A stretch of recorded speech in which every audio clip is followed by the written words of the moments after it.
নমস্কাৰ চাবিৰসকল এনআইএছৰ অধীনৰ ডিএলত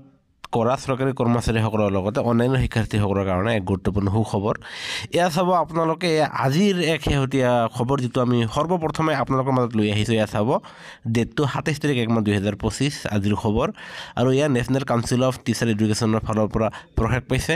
আৰু যাৰ ফলত সকলো এনআইএছৰ অধীনৰ চৰকাৰী কৰ্মচাৰীসকলে তেওঁলোকে সকাহ লাভ কৰিছে আৰু এয়া আপোনাৰ ভাৰত চৰকাৰৰ আপোনাৰ শিক্ষা বিভাগৰ লগতে সম্পূৰ্ণ ৰাজ্যৰ আপোনাৰ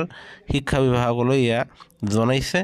আৰু এয়া আপোনাৰ যি 10 তাৰিখ বৰমাহ 2024 তাৰিখে যি হনাৰেবল সুপ্ৰিম কোৰ্টে যে এনআইএছ ডিএলতৰ ওপৰত ৰায়দান দিছে সেই ৰায়দানৰ কপিটো ইয়াত সংলগ্ন কৰি দিয়া আছে যিটো আপোনালোকে সবিশেষ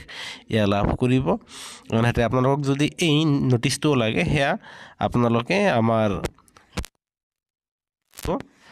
আৰু হে আমি আপোনালোকক জনাম আৰু লগতে এয়া আপোনালোকৰ কাৰণে অত্যন্ত ভাল খবৰ আৰু যত আপোনালোকে এয়া চাব যত আপোনালোকে 4 নম্বৰ পইণ্টটো লাভ কৰিব চাব যত এনআইএছৰ যি ডিএলএড আছিল সেয়া 18 মাহ বুলি কোৱা হৈছিল আৰু যত এয়া আপোনাৰ 18 মাহৰ পৰিৱৰ্তে এয়া 2 বছৰীয়া কোৰ্স যিটো 6 মাহৰ ইন্টাৰ্নশিপ হয় সেয়া আপোনালোকে অৱগত যাৰ ফলত ইয়াক লৈ আপোনাৰ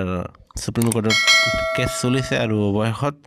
আপোনাৰ এনচিটিৰ ফালৰ পৰা এনআইএছৰ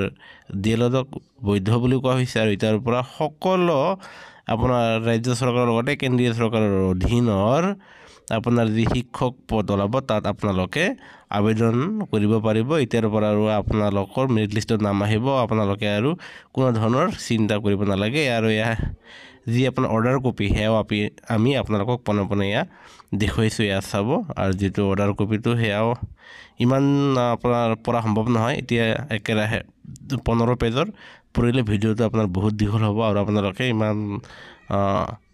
ধৈৰ্য সহকাৰে শুনিব নোৱাৰিব এয়া চাওক আমি আপোনালোকক দেখুৱাইছোঁ আৰু যিয়ে নহওক এতিয়াৰ পৰা এনআইএছৰ অধীনৰ চৰকাৰী কৰ্মচাৰীসকলৰ কাৰণে যি